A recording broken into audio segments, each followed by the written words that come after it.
I'm seeing my green belt students entering the room. Good evening to Mary Christine. All the way. Hi, Roasting from Padre Garcia. So Good we're evening, just, everything. yeah. Hi, Rosel. Yeah, it's very hot here in the Philippines now. So we're now running 100 inside the Zoom room. And welcome. Good evening and welcome. A very, very hot evening all the way from the Philippines.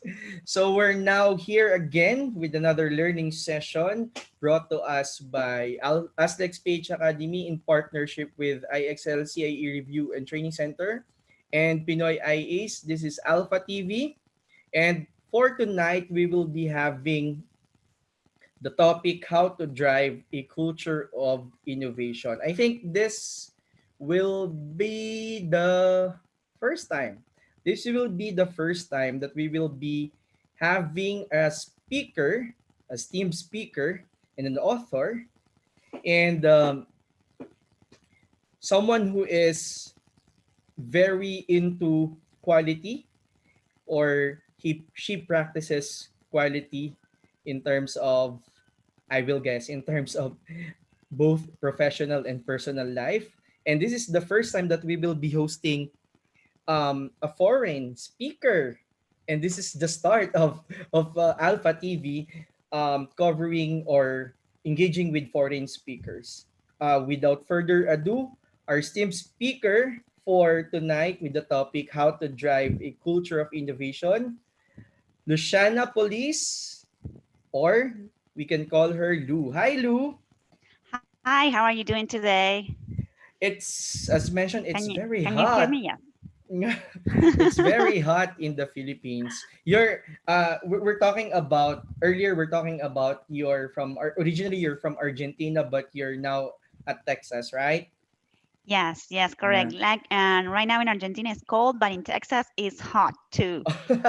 We So started we're going to the pool yesterday, so Oh, okay, okay. So here in the Philippines, we can still go out because of the lockdown restrictions due to hmm COVID-19. But we're very excited. Actually, summer is actually ending, almost ending here in the Philippines. So mm. we might have summer next year. So no summer for Filipinos this year. But anyway, Oh, yeah. So anyway, I don't want to stall the learning session. So I'm gonna give you the control for the screen. So okay, okay. I think we're good to go. So see you later, Lou. Thank you very much, Felix.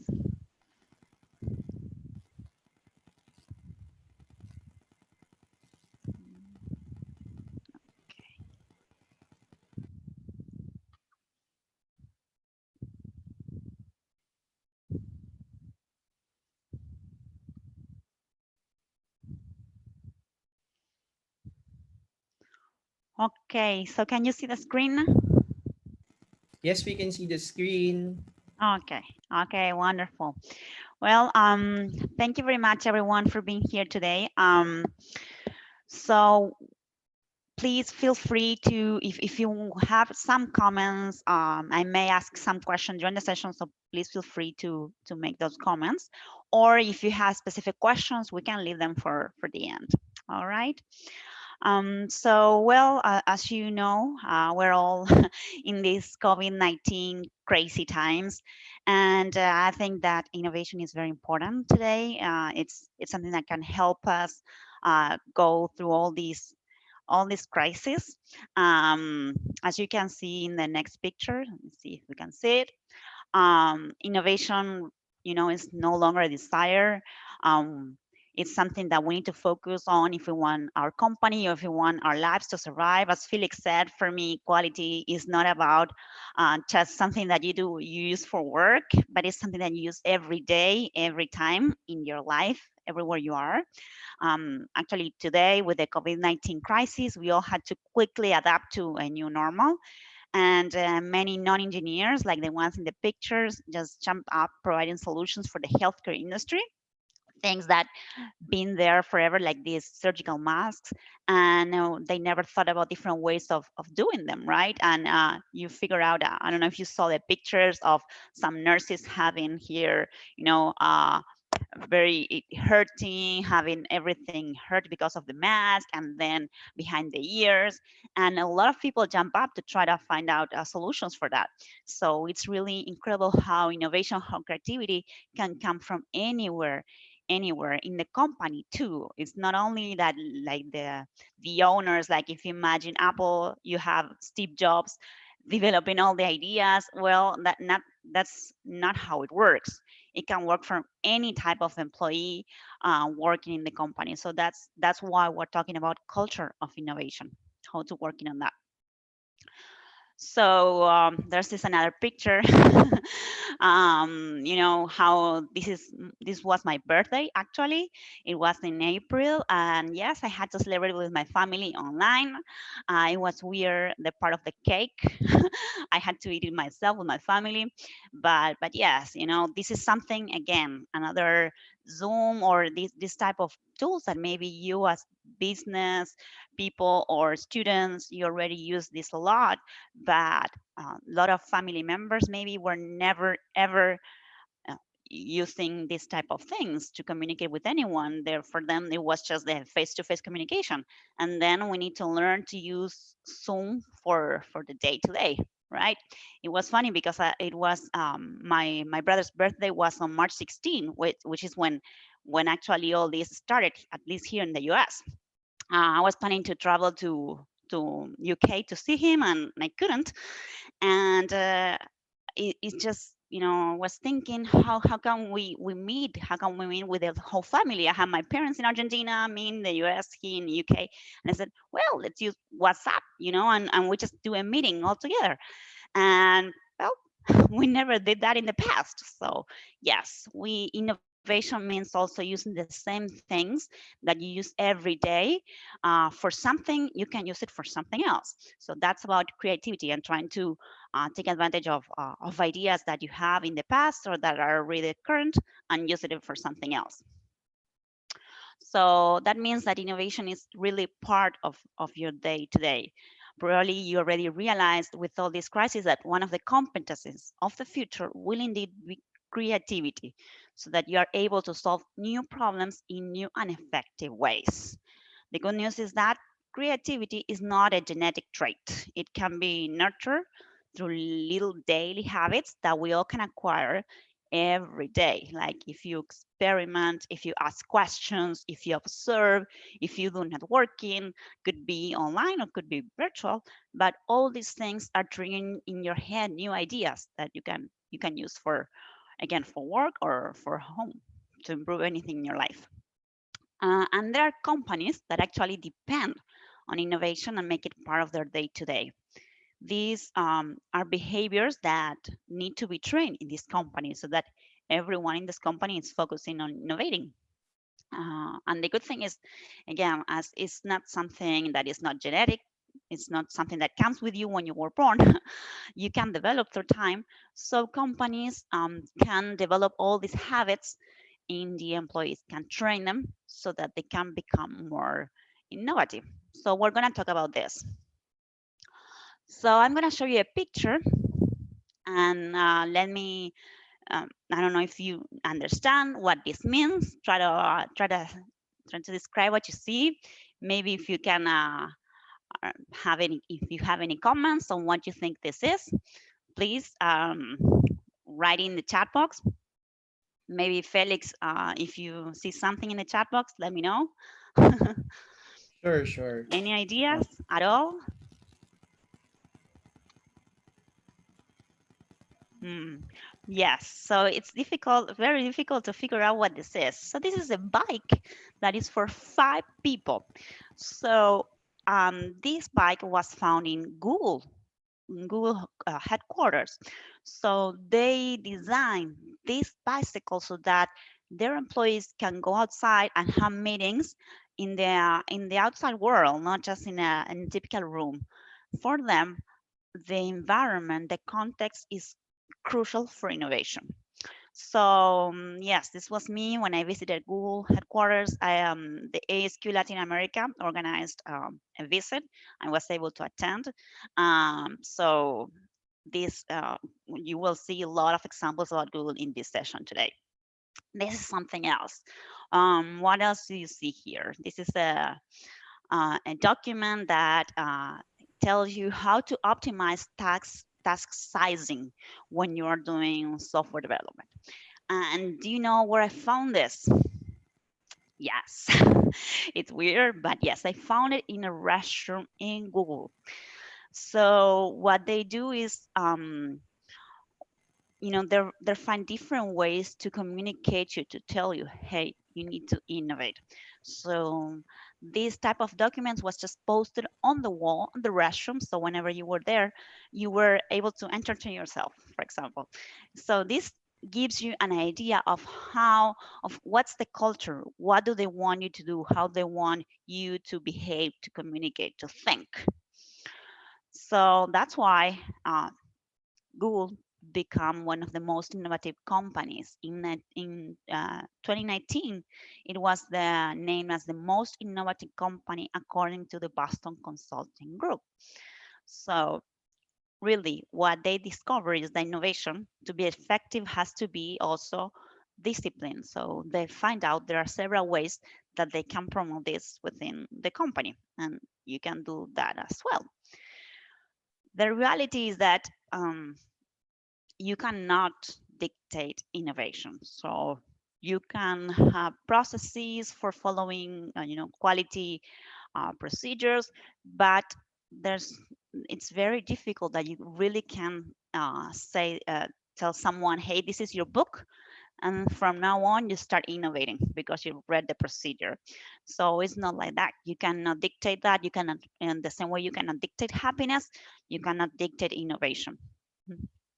So it's all about really building a culture of innovation where ideas can flow or can be supported so that they can flourish organically in the company.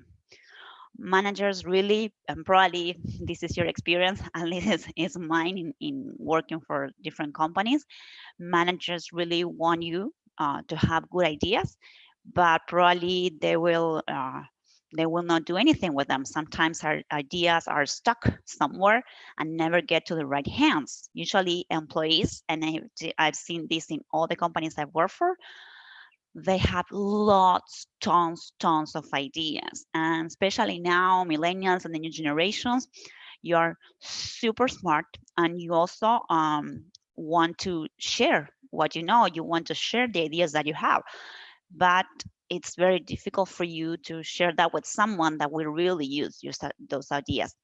So it's very difficult to convince managers, hey, this is something that I would like to use.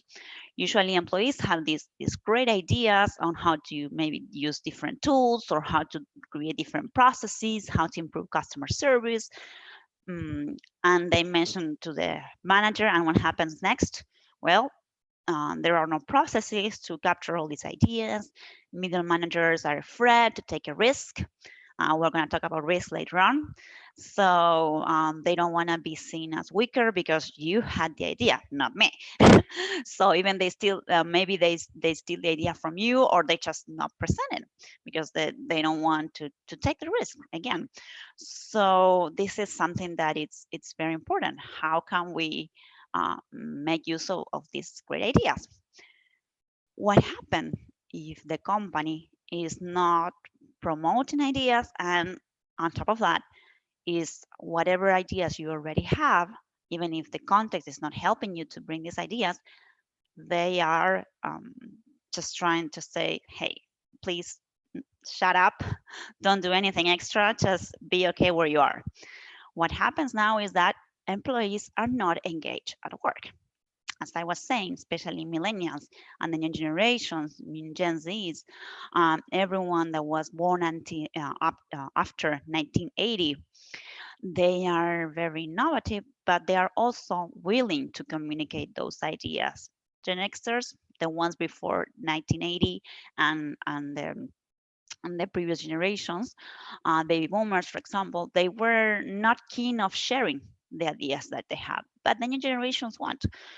So the problem is that companies now are based on scarcity. So there aren't enough managerial positions for everyone. There are rankings. So you have people that are first, and then the ones that are not first receive less benefits. And there is no enough time or money for all the ideas. So employees really learn to keep the status quo and avoid showing the ideas or showing things that are really wrong in the company because they are afraid. Fear is a means to keep everything under control. But as we can see, keeping things under control right now is not helping. We really need people to go out of their comfort zone and do something different. So when in this case we see employees that they cannot share their ideas and they are really willing to share their ideas, what happens is that these employees get really disengaged in the company.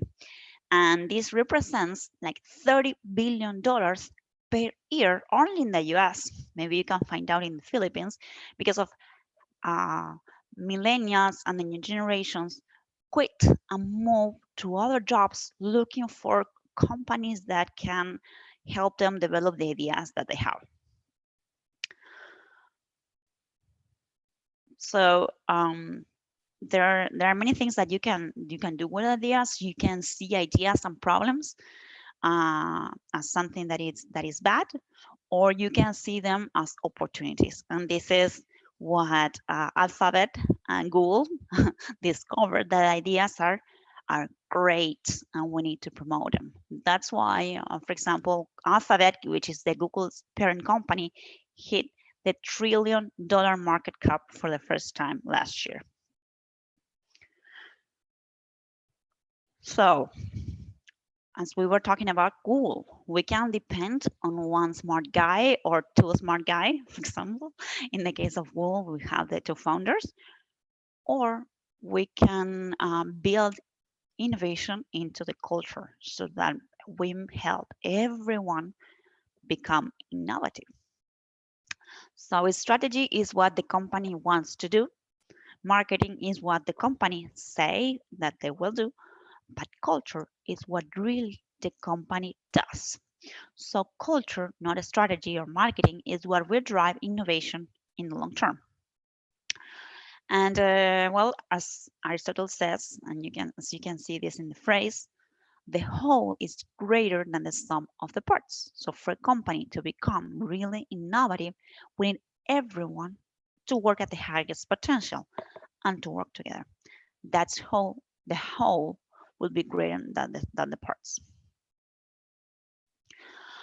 So what we're saying here is that we need to build a context that makes people feel comfortable to come up with new ideas, free to share them, and free to be able to find a team to implement those ideas because some ideas are really complex.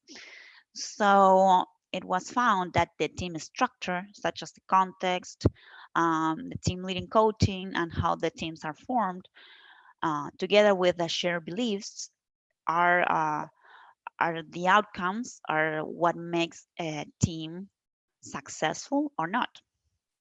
Uh, and this is what we're going to see today, how especially the context is something that we can see, that we can manage so that it can impact the culture, so that we can have the behaviors, the habits that we need every day.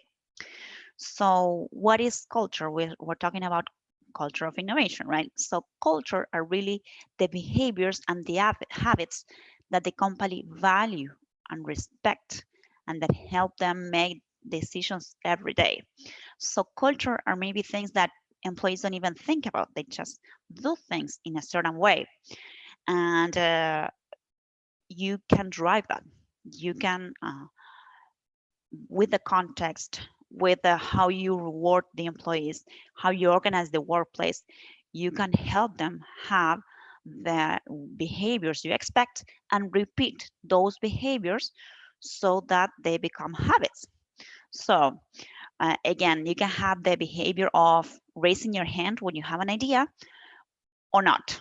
So if you want employees to be the ones that, yeah, we want a lot of raising hands when we have a meeting, so you have to promote that. And if you have that every time, every employee learn to provide their ideas in the meetings, that becomes a habit for them. So it's a habit for them to participate, to speak up, and that is great for innovation. So if we think about what you know uh, traditional companies would do, they would do a meeting and try, the maybe the owner or the president trying to just to speak in the meeting, and we all nod and just go ahead with the idea that he presented. While in innovative companies, if you don't participate in the meeting, you shouldn't be in the meeting. So if you're in the meeting, you really need to raise your hand and say what you think. Even if you don't agree with the president or with the owner or with the manager, you need to speak up. That's how we can innovate. Feeling safe to take the risk, to say, hey, this idea is wrong, or I think there's something that we can improve. This feeling safe to be yourself, this help you decide fast, and open participation will create us all this innovation, this productivity, and this engagement, really. So this is, for example, again, another picture from Google. And I don't know if you know how's the story, but these small boards that they post everywhere, this is how they created the Google Ads. They just, one of the founders had a problem that he couldn't solve about how to improve the Google Ads that they had at the time, and they posted the problem on these boards. So one of the employees took this board, read about it, and found a team and say, hey, let's stay the whole weekend here till we solve this problem. And they did. They solved the problem that made the company now be trillionaire. So again, that's how powerful it is to share problems with employees. They can really help you solve them. So analyzing different companies, I found out that there are 7 elements, what I call the 7 R's, that build the right context that will drive team members to have the right behaviors so that you can have and build the culture that you want. So again, these behaviors through repetition, the last R, will become habits through time. And employees will be innovating even if they don't think about it. They just will be part of their work. They will not be thinking, oh, I have to innovate. It just will be part of their work. The same way you wake up and you brush your teeth and you eat, you will be innovating. So that's pretty amazing. All right, so let's start with the first R. So how are we going so far, Felix? Everything all right? Yeah. Any comments so far? They're actually listening attentively. I am not seeing any questions for now. All right, wonderful, wonderful. So, if you have any questions, again, try. You can write it down now or keep it for from the at the end. You'll see several interesting things in the minutes that we still have. All right. So the first R has to do with the reason or the clear purpose, which is the main filter on what behaviors will be accepted in the company and why. So this is a good example. This is the CEO, Dr. Reddys, of a global pharmaceutical company, which is headquartered in India. He was 33 years old, and he he was managing a big company. The company had was operating in more than 27 countries with more than 20,000 employees. Decision making had grown up, and branches of the organization had become misaligned, really.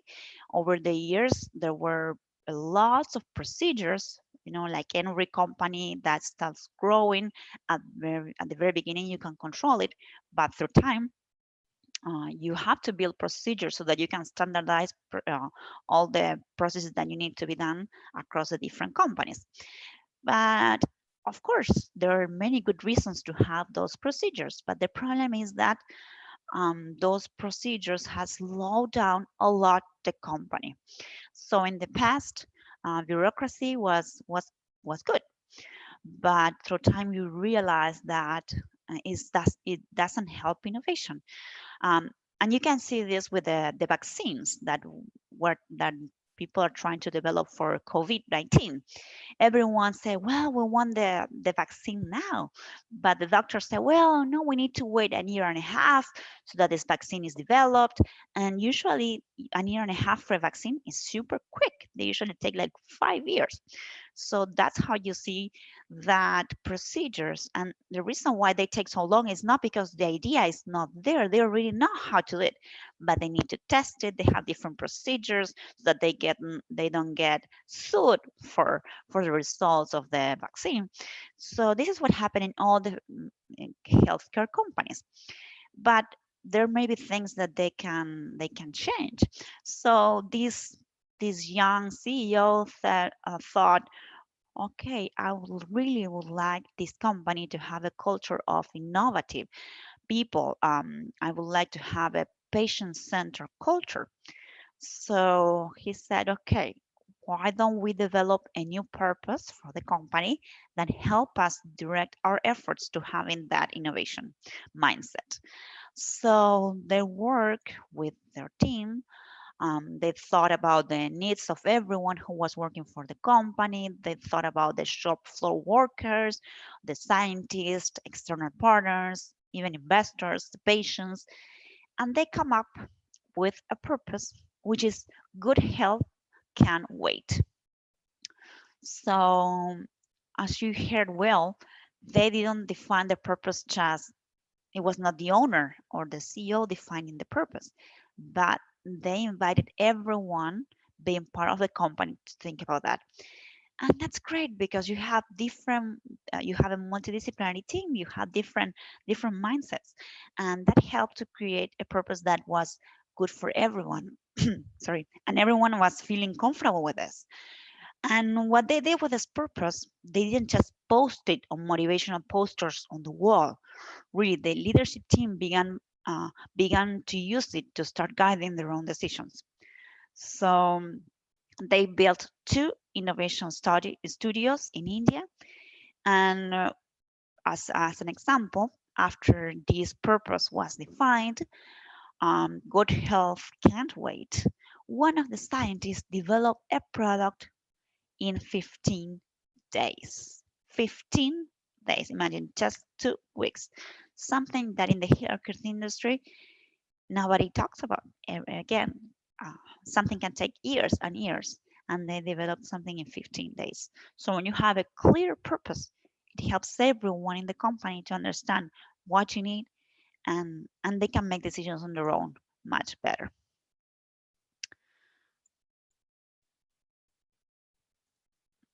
So the second R has to do with rules. So you have to design principles or rules that will guide those behaviors that you expect, and had to do with the first reason or purpose. So you have the purpose, and then you say, okay, these are the rules that you will use to follow that purpose. So what are these rules? These rules are really um, principles or rules that the team will use to participate. For example, Google defined a set of basic principles, ideas that can be adapted pretty much by any organization, but these guides their employees on how to work. So these are the area of the rules that they have, and the first one, for example, is think 10x. That means that you have to dream big, almost impossible. You may not accomplish at 100%, but for sure you will have a great idea. So what they are saying is, okay, just think about something that is truly impossible. You want everyone in the world to have internet access.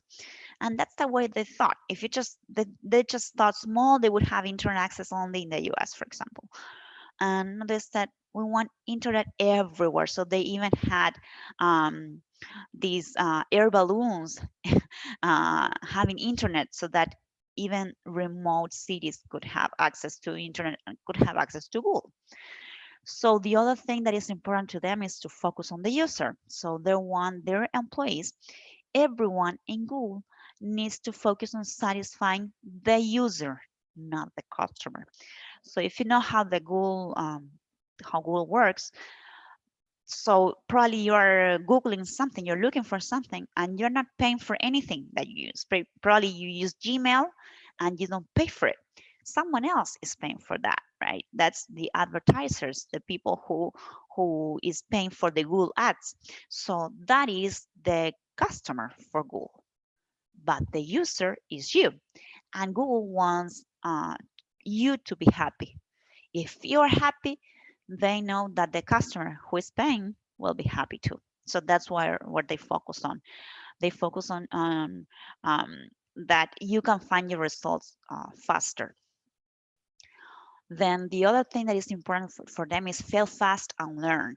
The so what they want is that um, you quickly develop products and you test them with the user as soon as possible. So if the product is going to be bad, then you just cancel it right away. You don't keep producing something that is not going to be useful. In the past, they used to spend 1 to 3, 4, 5 years building a product that maybe then it's launched and nobody likes it.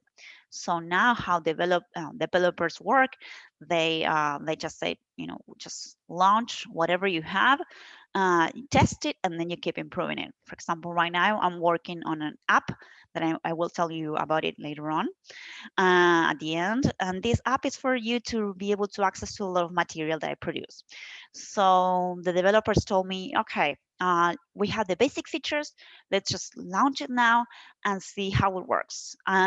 So you don't care if it's perfect, but you want comments from the users on how the buttons look like or what kind of information they would look like. So that's how things work right now.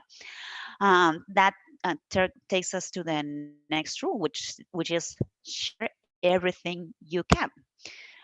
You have to share all the information you have, all the questions you have, and that's very, very important in companies that they don't hide information from you. Many companies even share information about earnings, about cost, so that the employees are very much aware of what's going on.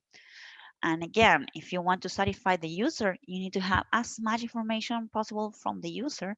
And that's something maybe that the company can provide, and they should provide to everyone. They should. That's why they have open access to everything, even individual objectives. They are all in a shared drive on a shared board so that everyone can see that. And when you share things, yes, you need to share everything. But what they're saying is uh, the other rule is share data, not opinions. So it's very important that we not just think, okay, this is what I think will happen, but I need to say why I think this will happen, and I need to provide information. The other thing is that they say we want ideas from everywhere. They look for ideas from everywhere. So for them, every employee can bring a great idea. Again, that's how they developed the Google Ads. It didn't come from the owners. It was improved by a team of employees, and that's how the Post-it notes, um, this were developed too.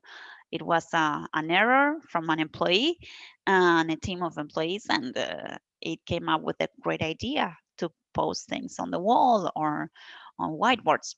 So innovation can come from anywhere, and we started the presentation with that, with regular people, not engineers, developing great surgical masks.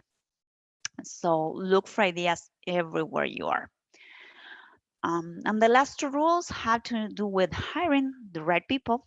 The people for nowadays, it was always like that, but now we're placing more importance on the people in the companies.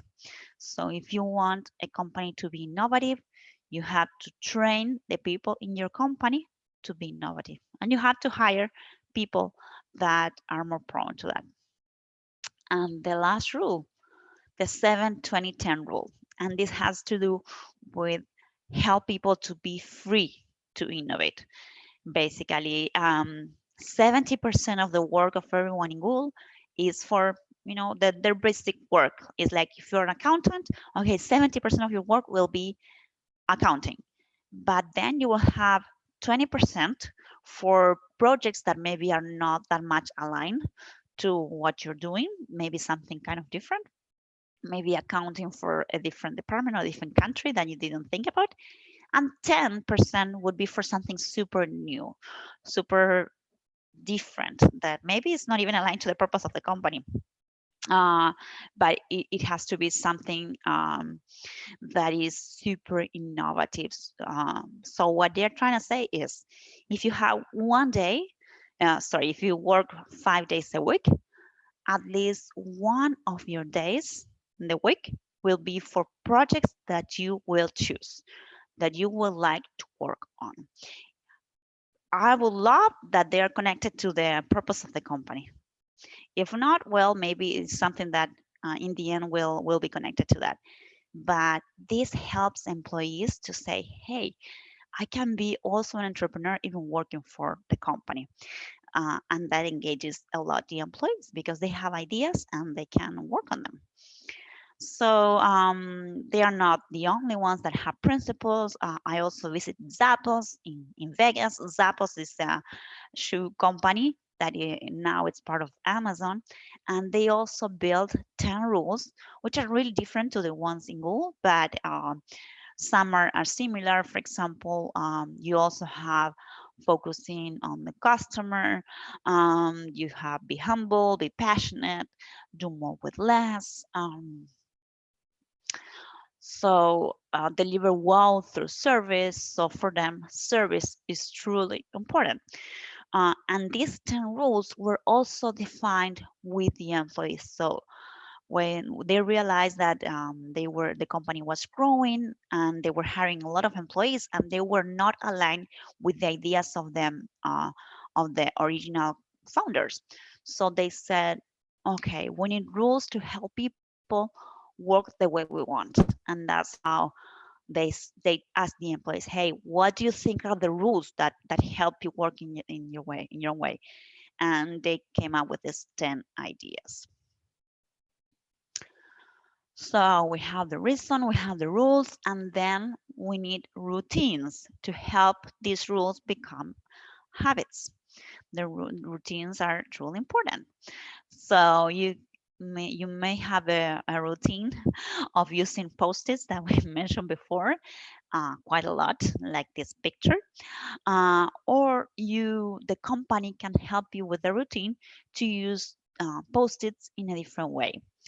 And now that we all are working virtually, there are many, many softwares that you can have to use to share your ideas in a different way, to store the ideas that you have and to share with your team members. So, for example, you can see here uh, on the top right, this is Mural, and this is showing sticky notes that you can use online.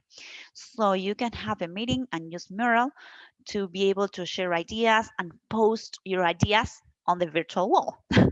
So this has some version that is free, so you can try it. Then on the left you have Restroom, which is a tool to help you organize meetings that are basically retrospective meetings, that are the meetings that are held in agile teams when they're having a scrum. At the end of the scrum, they have a retrospective meeting to see how the sprint worked. So what you have to start doing, what you have to stop doing because it didn't work, and what you have to continue to because it really worked well. Another tool that you can use to collaborate. And again, if the company provides these tools, it helps you become part of the routine of your work. Instead of posting post-its on the wall, you can use these tools to have the post-its online and share with everyone else. The other tool that we have here is Asana or Trello that also help everyone to see the ideas of everyone. As Google was saying, one of the rules is to share everything you can. So it's great that everyone knows what task are you doing, and you know what everyone else is doing or has to do, so that maybe if you're behind schedule, someone can help you, or if someone else is behind schedule, you can help them. Another routine is has to do with how you develop meetings. So there are many companies that are used to have meetings of 1 hour, 2 hours. Whenever you have the meeting, no one shows up, or they show up late. They are not organized. Nobody sends a minute after the meeting. So these are routines that are not well defined and don't help the company to be productive. So what I'm inviting you here is to start the 30-minute meeting challenge. So what happens is that I realize that most of the meetings are 1 hour, and usually people, just are not effective conducting the meeting because they want to use the whole hour, because they don't want to they don't want to finish earlier because they feel like, oh, I didn't do enough. So what if you set the meeting for 30 minutes? If you want to do that, you will be able to save 50% of your time. A lot of managers spend more than 60 or 70% of their time in meetings. Imagine if they can reduce all that time by 50%. But how you do it? You cannot just say, hey, tomorrow we just cut up the half percent of the time of the meetings and that's it. You work on it. No, you need to define routines to help that happen. So you have to make sure the organizer prepares the meeting, the agenda is perfectly clear, exactly what needs to happen at what time. You need to ask members to participate. You need to start on time. You can make sure everyone in the meeting is participating. Then the organizer is committed to deliver the minutes after the meeting, and that way, if we are super structured on how we set the meeting and we define, hey, nobody can speak for 5 minutes. You just have 1 minute to express your idea, and that's about it. And if you have anything that you'd like to comment, you can have a specific meeting later on. So that way, we organize the meeting to be only 30 minutes. But again, that's something that should be defined and driven by the company, maybe by HR or by management. And I'm bringing meetings to this discussion because meetings are super important. For example, here we have a picture of Pixar, and meetings for them were super, super important. Pixar is a company that develops movies like Toy Story, and they were super successful in all the 17 movies they developed. And one of the reasons is because their meetings were called brain trust meetings, where they had to say whatever they thought about the movie. So if someone was not in agreement with a part of the movie, they had to talk about it so that they can correct it. So really, the way you conduct your meeting can be the what makes successful your company. Or you can have this people falling asleep in your meeting. I don't know if you saw this, but well, there's a lot of stories now of people falling asleep at home while they're having their Zoom session with a teacher. So it's just a bit of laughing in the middle. I'm still awake. I'm still awake, Lou. I'm glad. I'm glad. Yes, sometimes it's weird when you're doing these webinars that you don't know what's happening on the other side. Is really nice when you can see the faces of everyone looking at you and saying if they are worried or they look ashamed or not, or they look amazed. But well, this is what we need to get used to do. Yeah, Um, but don't worry, so your audience is still alive. They're wonderful, wonderful. actually, yeah, awake and alive listening to you. Excellent, excellent. Thank you for reminding me that. All right. So I'm gonna be quick because we have some minutes yet to share. So let's see the last 4 R's, which has to do the next one with roles and responsibilities. So what is this? For innovation to happen more often and especially more organically, this is you don't have to ask for it. It will just happen.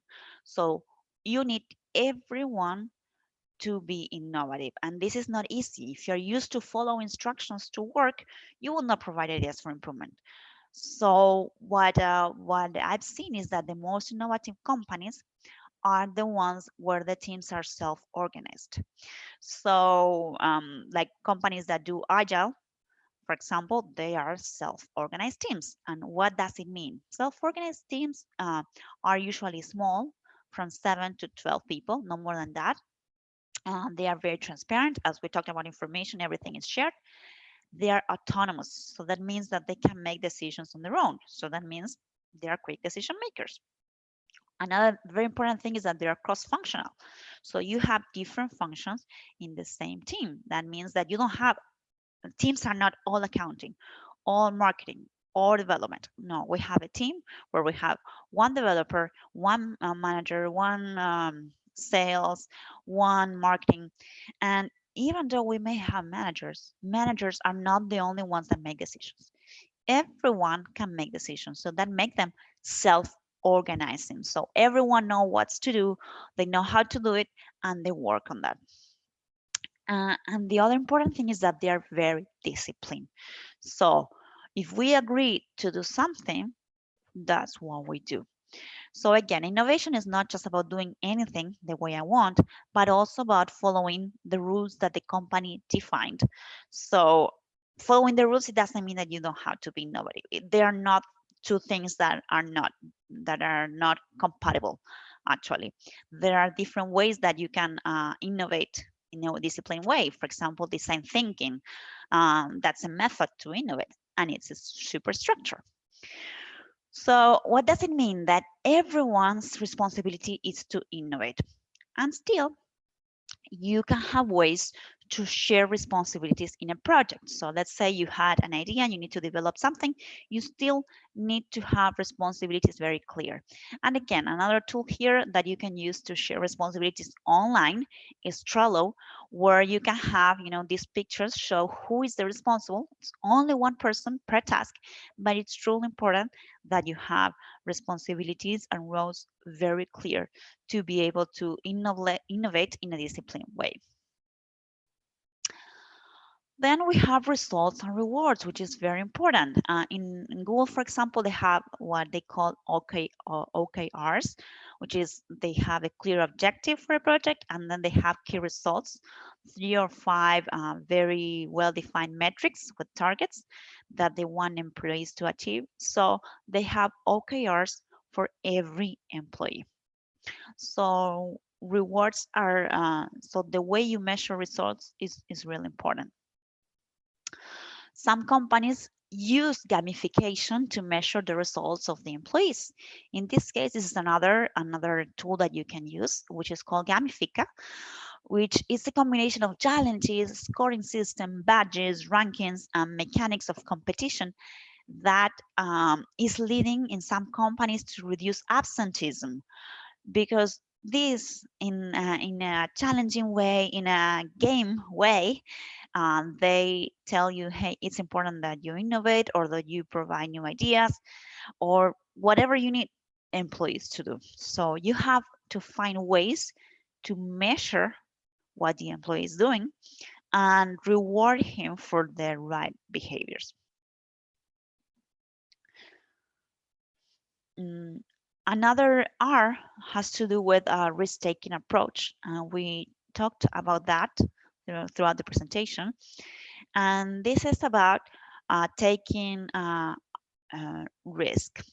Taking risk, which means saying something that you think, or doing something that is maybe is not expected from you. And we talked about Aristotle in the past. We talked about the whole is more than the parts. And Google, for example, Google employees being engineers thought. So if we have great teams, but we also have teams that are not that great, there must be something. So as you know, they measure that they had these OKRs. They measure how teams were successful and how teams were not successful. And then through this research, they defined that there were 5 traits that made teams more successful than others. And the driver that was most important to make a team successful was actually psychological safety. So they had other things like impact, meaning, structure, dependability, but the most important one was psychological safety. And what is this? This is the shared belief, so it's part of the culture, that the group is a safe place for taking risk. So when a group uh, has the confidence that the team will not embarrass, reject, or punish someone for speaking up, it describes a team climate characterized by interpersonal trust and mutual respect, in which people are comfortable being themselves. This is crucial for innovation. People tend to avoid doing things that can negatively influence how other people perceive their competence. They think that if they say something that is stupid, they will not be looked in a good way, and they can impact negatively how they interact. Psychological safety is a belief that yes, I can be myself, can speak up, and nobody will say anything wrong about me. They will say, okay, let's implement this idea. Let's try this. And this can bring you bad stress or good stress. Bad stress is that you will feel maybe you will not feel relaxed, or you will feel that nobody listens to you, or you will be super careful not to make any mistakes. And this really, really stressful. But if you have psychological safety in your environment, you will feel free to ask questions. You will feel free to say, "Hey, this is wrong." Um, you will not feel embarrassed to talk, and you will trust your team. So it has a huge impact on performance, engagement, and innovativeness, because you feel safe to take small risk by saying what you think or investing time on a particular idea. And this picture, for example, is from Salesforce. It's based in San Francisco, and his CEO, Mark Benioff, is also very much keen of psychological safety. So, for example, in his company, they develop what they call equality teams, which are teams that there's one for Hispanic community, there maybe one for Asian community, maybe one for LGTB. You know, everyone in these special communities can talk about their specific problems, and this helps a lot to keep employee engagement and psychologically safe environment. What's the good thing about being psychologically safe? Well, this is a great idea. This is a great example from Amazon. I bought this hammock to have at home to rest during the summer. And then, this is the letter I received from them. You have received a message from the Amazon seller, Hammock Sky. Dear Hammock Sky customer, in a galaxy far, far away, your hammock has been gently taken by the relaxation engineers from the hammock as Sky shelves with soft velvet gloves and placed into a mothership headed for Earth. So this is just introduction. They're just telling me they shipped my hammock. So they could have said, I shipped your hammock. Or they could have said all this, right? So this is an innovative way. Someone thought of this and someone was allowed to include this in an email. It's a risk because I may not like it, but they say, hey, they may not like it, or they may show it in a presentation to 400 people in Philippines. You don't know, right? So yes, this is the power of innovation. And how you make this happen, how you make, again, these behaviors be part of your culture, of your day-to-day, you repeat it. New habits are behaviors that are repeated through time. So how your company helps employees to repeat the right behaviors is key for driving the desired culture. So you need to train employees to do that. In Toyota, for example, they had this andon cord that you can see here. This the yellow cord that is reminding employees that if you have a problem, you just trigger from the unknown and they will call your supervisor to help you, and they will stop on the production line. So this is a way to say your employee, hey, you have a problem, you speak up. So you need to make sure you develop these unknown cords everywhere in your company. And what happened if this is not enough? You need to use coaching. You have to have leaders that can help you repeat these right behaviors into habits. Many companies like Apple, Google, Amazon had great coaches. Like, for example, in this case, they had Bill Campbell that helped them coach their employees. So really good good leaders can be the good apple, or bad leaders can be the bad apple. So if you have a bad apple in your team and the leader is not present, this bad apple can make everyone be bored or not to. This bad apple could be someone that say, hey, don't produce ideas, or ideas are bad, and they're always bombarding your ideas. So the leader has to transform this bad apple into a good apple. So leaders are super important in innovation. And there are many uh, practices that you can avoid to promote innovation. One of this is annual performance reviews. Annual performance reviews make people not participate a lot because they just have one time to speak to their supervisor. So performance reviews should be more often, should be continuous. That's what the new generations expect from you, to have feedback more often. Rankings are also something that threatens innovation, because people are placed first or play or last, or they are in the middle based on how they follow procedures, not how they innovate. So if you want to have rankings, well, you need to rank them based on innovation. Otherwise, you will have people just following procedures and not thinking about out of the box. Then the other thing is high potentials. So, for example, the company that I mentioned, Pixar, they had these brain trust meetings and they don't have the managers there, or they don't have Steve Jobs, which was part of the company at that time. Because if they had Steve Jobs there, Steve Jobs would say something and everyone would say, yes, you're right. And that's high potential. That's someone that has a lot of potential in the company, and that can drive everyone to think the same way. And they don't want that. You want everyone to be able to participate, even a very young employee that just enter into the company.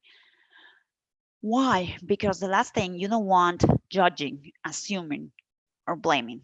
You want everyone to be heard, not to be judged, no matter the position they are in the company. You don't want to assume anyone that you are the best, you are the worst. That's what ranking does. That says, okay, this person is first in the ranking, so they are always right. And that's not the case. So it's better that you listen to everyone, that everyone can be right at any time.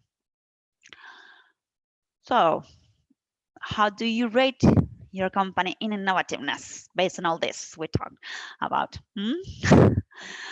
Well, that's a question for you to think about, and try to think all the things that I mentioned so far, how you can implement them in your company. What things can you change? Remember, even though you're not the owner, even though you're not the manager, innovation can come from anyone. So you can always say what you think, and you can always um, provide suggestions to improve. So thank you all very much. Do you have any questions? Please, this is the right time to do them.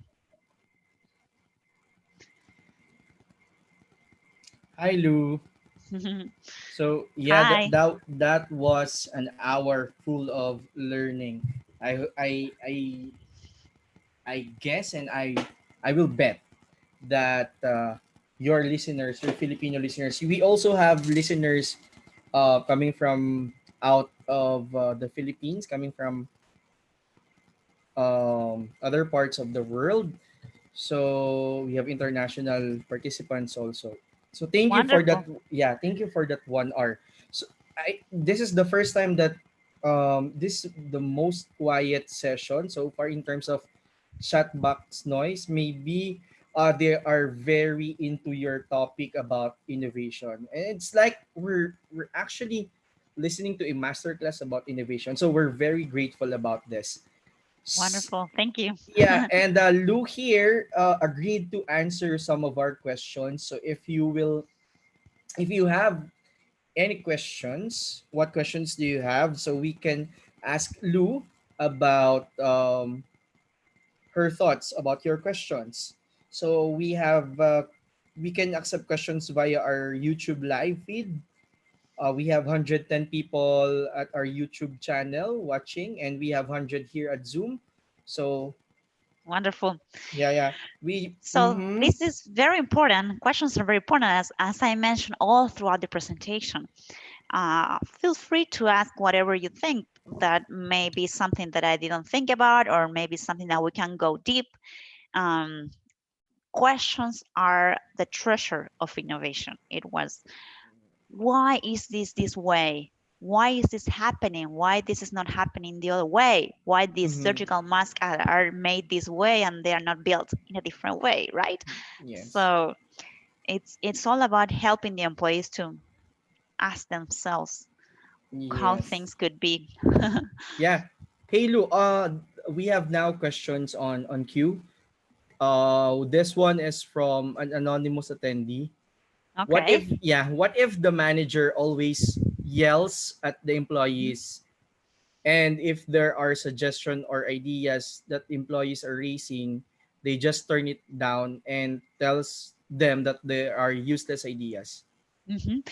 Well, yes, thank you for that question. And this is very common. Unfortunately, there are many managers that they think they're right and they have power because of their position, and that's why they yell at you. Sometimes they don't even yell, but just but not listening to your question is like yelling, right? They don't pay attention to what you're saying. Mm-hmm. So the best thing I would say in those cases, uh, one of the regular answers would be, okay, just go to your immediate supervisor, to the one that is on top of him, and tell him your ideas. Mm-hmm. But that would be the traditional way, right? So the best way I would recommend is that you team up. All right. So the power of the masses, the power of the bottom up participation is awesome. So what you need to do is maybe talk to your teams, to your team members, right? Is that your idea? You think he's yelling, or is everyone in the same channel saying, how this manager, we cannot participate because he's not allowing us to do that? Mm-hmm. Mm-hmm. So if that's the case, hey, team up with your team and say, let's do something about it. Why don't we talk to him? Why don't we provide ideas from the bottom? So when you are together, again, the whole is much more than the sum of the parts. Mm-hmm. So together, you can talk to him and bring more ideas, bring more solutions, Mm-hmm. and that will be more powerful than you Mm-hmm. on your own. Yeah. So yeah. And also, sometimes it depends on the type of company. Mm-hmm. Sometimes it's only one manager that is like that. Mm-hmm. Sometimes all the managers are like that because the owner or the president, right, is Yeah. like that. Mm-hmm. So sometimes it's better that you just, if you're the only one uncomfortable with that, you may want to leave the company because that is not the right culture for you. But if you're not the only one and there's other people in the same situation, again, team up Mm-hmm. and work, innovate from the bottom up. Yeah. I agree. I agree with that. So thank you for that answer, Lou. There are a lot of questions now, so I hope we can answer this. But I think we're gonna minimize or we're gonna just use the remaining time that we have. So this one is from Aristotle Se.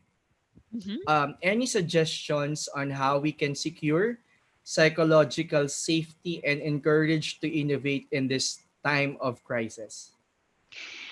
Well, yes. So psychological safety has to do with how you make people feel safe to speak up or feel Mm-hmm. safe to be themselves. So there are many ways you can do that. You can do that online too. So how can you do that? if you have a team of people, maybe you can contact them one by one, speaking on the phone or having separate Zoom meetings with them.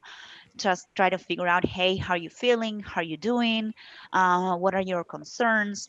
So that's a way of caring for the other people. Other thing that you can do is organize meetings very very often. So for example, my daughter, she's doing school online right now, and they are meeting every single day, 3 times a day. They're meeting in the morning, at midday, and at 3 p.m. So that's a way to help people say, hey, we care about you and we care about your ideas. And during those meetings, it's not just the teacher speaking. Sometimes the teacher says, okay, now you are the one that is going to lead the meeting. Or she reads a story and everyone can say what they think about the story. So you can build psychological safety everywhere you are, and even especially in the crisis is when you need psychological safety the most. So most important things here is that you open a channel so that people can talk to you, can communicate. uh, as you can see right now with the questions, at the very beginning you were kind of, oh, I don't know what to ask. But then when you know there's an opportunity and you have the time, you feel free to ask the questions. So try to build that channel with your team. And again, if you're not the leader, you can ask for that channel. You can say, hey, why don't we do this meeting so that we can speak up? Yeah, there's always an opportunity. So there are several workarounds on how to do it. So Yes, you just yes, sure. have to, maybe you just have to find what fits you. Exactly Yeah. right. So with innovation, with psychological safety, this is not black and white. So Mm. there are many ways to do it. That's why being going virtual doesn't mean you cannot do it, but Yeah. you still have to be innovative. You have to Mm. think about different processes to do that, different ways. And again, it's up to your team. It's how you know how much time you have. Mm-hmm. Yeah. But there's always a way out. And if you have more questions about that, you can just contact me, and we can think together of different ways to work it out in your specific situation. Yeah. So thank you for that answer. There are a lot of questions now, but I think we can only answer three more questions. So let's get a question from YouTube. So this is from Gio Marcos. Is creativity and innovation uh same? He says he is a little confused. Thank you. Mhm. Well, no, it's not the same, but they are similar. So when you have creativity, is that you have ideas, you think of different ways of doing things. But innovation actually means that you implement those ideas productively. So when you innovate, you're actually using that idea and creating a new product, or creating a new process or a new service.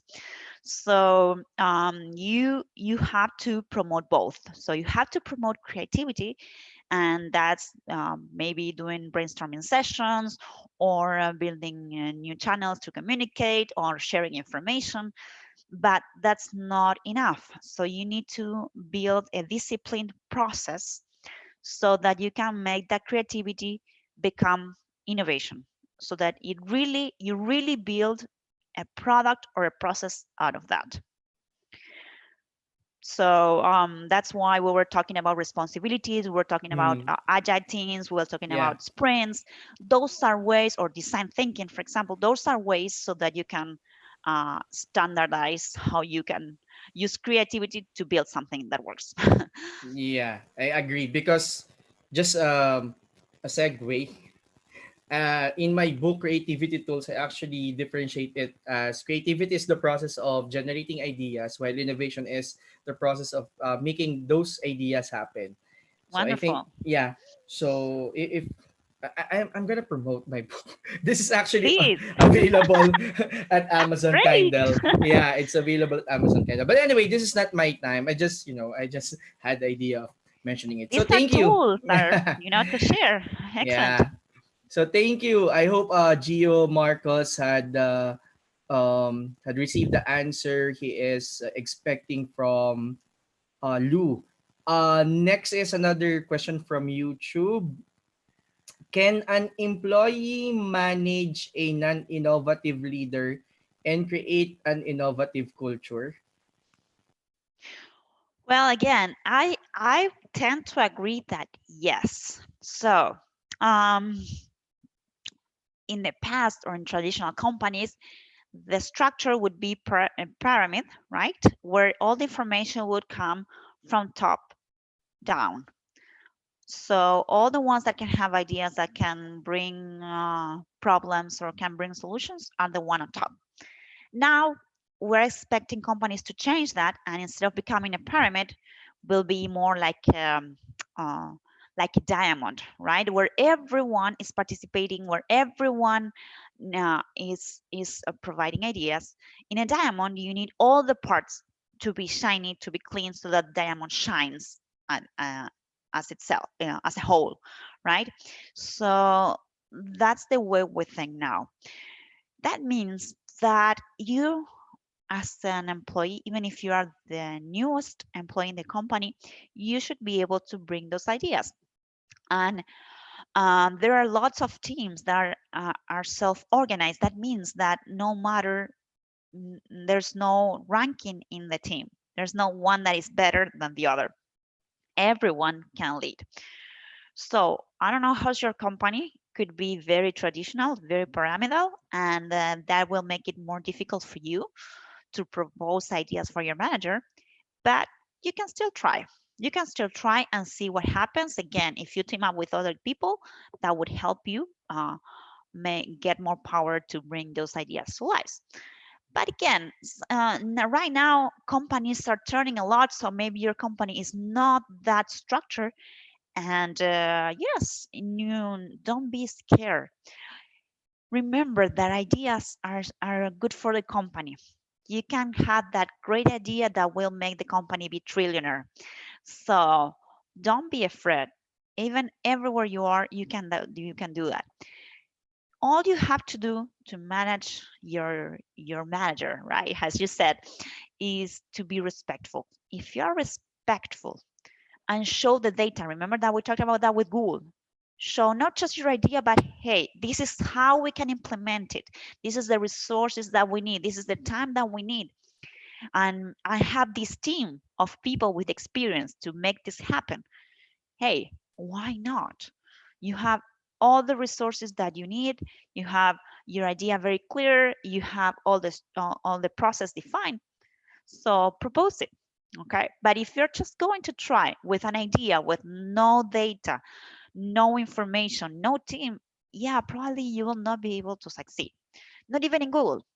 So when you have an idea and it's maybe against the rules in the company, be prepared.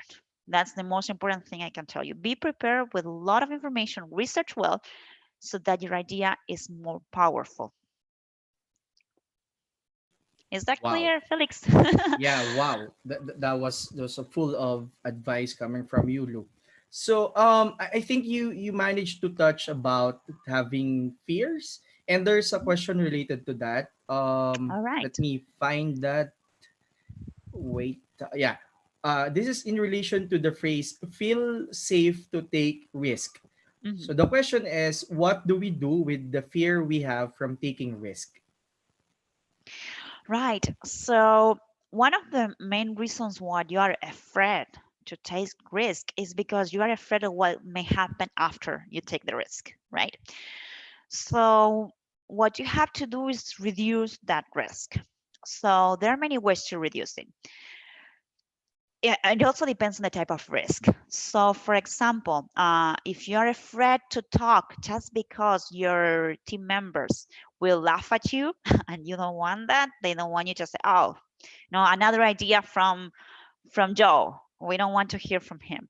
So that's a fear. And what we have to do there is work with the culture of the company, right? Work with the team and make people not to talk about ideas. Like when you do a brainstorming, you don't want anyone to say, no, this is a bad idea. No, just nobody talks about how is the idea. You just throw the ideas and write it down. And a way to avoid that, if the company is super structured, you can have ideas just written in papers, anonymous, so that nobody feels afraid of speaking up. Maybe if you have to raise your hand and speak up, you're not used to do that and you are afraid. So just do it anonymously in small postcards. Um, so that's the fear of talking. What about the fear of your idea being wrong? In that case, what you need to do is what I said before: be prepared. Be prepared. So do the research, talk to other people. If you just do it yourself, you may fail because it's just your idea, it's just your way of thinking. You may want to discuss that idea with other team members we have will have that have other experiences, so that they may tell you, hey, you need to get this information. No, you cannot do this, but you can do the other thing. So that's why teams that are multidisciplined with people from different departments are very useful for that, so that you can get all the voices to reduce the risk. And the other way to reduce the risk is that when you um, learn to fail fast. We are used to, well, in quality especially, we don't have to fail, right? We have to do it right the first time. But the reality is nowadays, if you want things to be perfect, it may take like 3 years. So if we want the perfect vaccine, it may take 5 years, but we cannot stay home for 5 years, right? So we want to go out. So in order to do that, yeah, you may have to fail fast. So try now. That's the example I was providing with the apps. So if I want to build a perfect app, it will take me 3 years. So right now, build a basic app, start trying, make it try to the user, and they can tell you what's wrong now. So that is fail fast. Fail fast means, okay, I take small risk, so I show the things in a pilot to a small amount of people so I can try it and see what's wrong and correct it now.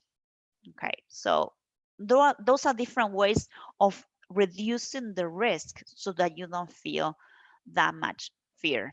And it takes time. If you are used to working this type of structures, where ideas are bad word, it's for sure that you will be afraid. But keep practicing, keep changing the environment around you, keep being prepared, so that you reduce that risk and you reduce the fear as well. Wow. So that actually strikes through some related questions that we have here. And I'm Yes. afraid we're actually a little bit overboard in terms of the time, but I'm thinking of collecting all the questions and maybe sending it to you. And let's just publish a collaborative article or some sort of a kind, or maybe um, upload a video of these questions being answered on your Oh YouTube yes, channel, maybe. I'm yes, thinking, please, we yeah, can do that. yeah. So uh, we don't have much time, so I'm gonna unfortunately, I'm the one who will be cutting the Q&A session. But in behalf of your more than 200 audience coming from the Philippines and other parts of the world, we would like to thank you for gracing this more than an hour event. Thank you for your time, Lou. And I Thank think, you. yeah, and I hope this is not the last time that we will be collaborating in the project.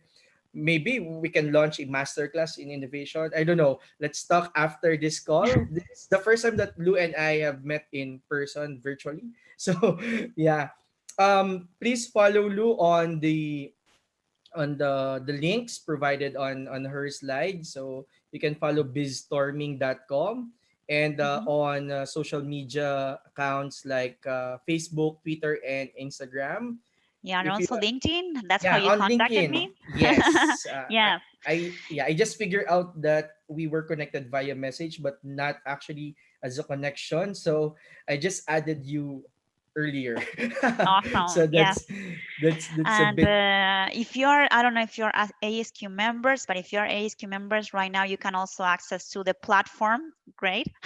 And there's a platform right now for the WCQI, the conference, world conference, but it's Mm-hmm. virtual. And there's you can access for free to my Mm-hmm. presentation on 5S, successful Okay. Okay. implementations.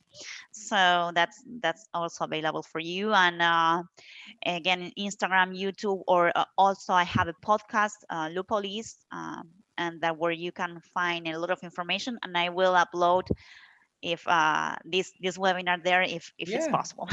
Sure. Sure. Sure.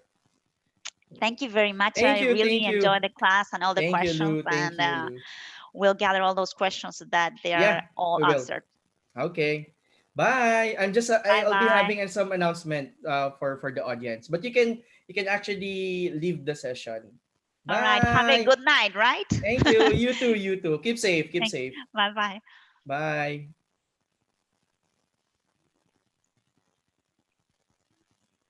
Hi guys. For the announcement of for some announcement, I don't know if you are seeing my screen. Let me get a hold of it. Hindi pa ata. Yeah. Okay. So for some announcement, we just ended concluded the session with the Lou on how to drive a culture of innovation. And please don't forget to follow our social media links and our YouTube channel at AskDexPH Academy. And our website is at www.asdexph.com. We are inviting you to our online Lean Six Sigma Yellow Belt happening on June 6 to June 27. The second wave has been fully booked, so we closed it at around 40 participants. We also have the second wave of our online Green Belt session happening from June 6 to July 7 from 1 p.m. to 5 p.m. So we have 15 more slots to go. We have our first wave of our certified data analyst. So happening from June 1 to July 17. So we're accepting 50% scholarship. So there are some slots that are still available. So you might want to send us a PM via our page. And our next webinar will be on, I think, next week, Thursday or Friday with Engineer Christian Ibanez talking about automation using MS Excel VBA. So the certificates will be provided, I think, during the weekend. I will be asking Lou for her digital signature and a copy of the presentation if she will agree. Now, the most awaited part is the registration form or the attendance form. So, instructions, fill up the attendance form in the link. If you haven't registered via the Zoom link, so we cannot give you an e-certificate. That's our policy with regards to our webinar. Only those with both Zoom link and attendance details will be given an e-certificate. Please make sure that your email is correct because it will bounce if it's not. And if if you receive the e-certificate, you can open it using a desktop browser, not a mobile browser. So that's why you're having a problem. So the attendance link will be closed after, I think it was updated to 30 minutes right after this particular session. You can access it via um, this link,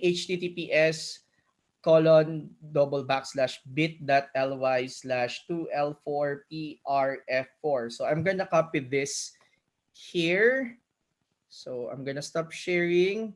You can see my sweat all over my face because it's too hot here in the Philippines. So I'm gonna copy it here. So access it. It will be open in 30 minutes time. So in YouTube, I'm actually copying it. Sir Jojo actually copied it already. So that is the end of our session. Don't forget to like our page, our YouTube channel. I'm really sweaty because it's very hot. So thank you for joining us tonight. Let's see each other again on our next episode of Alpha TV, brought to you by Aztec Speech Academy in partnership with IXLCI Review, and Pinoy IEs. Maraming salamat, magandang gabi at mag-ingat po tayong lahat. Bye! Bye! Bye-bye. Thank you, Miss Lou. Bye, Thank you. Lou!